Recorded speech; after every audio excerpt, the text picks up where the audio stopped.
Bismillahirrahmanirrahim. Assalamualaikum warahmatullahi wabarakatuh. Perkenalkan, nama saya Miladuddin Fazlullah. Saya berasal dari kelompok PBAK 172. Di sini saya akan menjelaskan suatu materi yang berjudul kedewasaan. Kedewasaan memiliki dua pengertian. Yang pertama, dewasa secara usia, dan yang kedua adalah dewasa secara mental. Dewasa secara usia itu sifatnya pasti, dan dewasa secara mental itu adalah pilihan dan proses. Jadi maksudnya belum tentu orang yang dewasa secara usia itu akan secara otomatis membuat dirinya menjadi dewasa secara mental. Secara usia, seseorang digolongkan dewasa setelah melewati masa remaja, kira-kira di akhir usia 19 tahun atau memulai dari 20 tahun ke atas. Lantas bagaimana dengan dewasa secara mental? Usia memang ikut adil dalam menentukan kedewasaan, tetapi bukan satu-satunya faktor. Justru yang paling menentukan di sini adalah bagaimana proses pembelajaran itu berlangsung di dalam diri seseorang. Pembelajaran di sini maksudnya adalah bagaimana seseorang mengubah dirinya ke arah yang selalu lebih baik berdasarkan pengetahuan, pengalaman, dan keahliannya.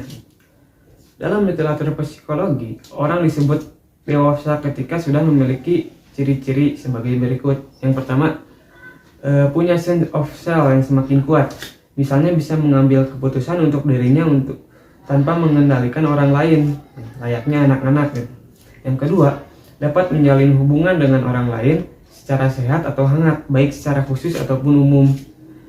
Yang ketiga, punya kematangan emosi sehingga moodnya tidak 100% bergantung kepada aksi atau reaksi orang lain atau keadaan.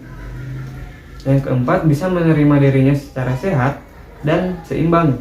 Misalnya sudah mulai tahu kelebihan dan kekurangan sehingga tidak melakukan sesuatu hanya berdasarkan keinginan semata.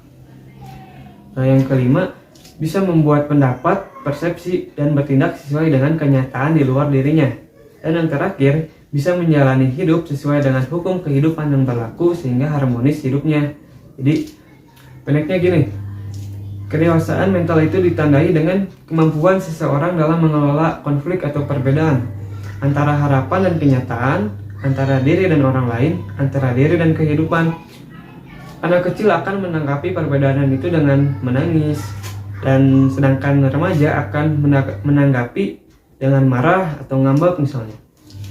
Dan orang dewasa akan memilih respon yang paling banyak mengandung kebaikan untuk dirinya dan orang lain. Pasti kualitas pribadi semacam itu tidak bisa diraih hanya mengandalkan usia. Bahkan tidak semua orang tua itu dewasa mentalnya. Karena itu, mari kita jadikan pengalaman hidup sehari-hari untuk mendewasakan diri, agar hidup kita semakin harmonis dengan what is happening dalam kehidupan nyata. Sekian dari saya, mohon maaf bila ada kesalahan. Assalamualaikum warahmatullahi wabarakatuh.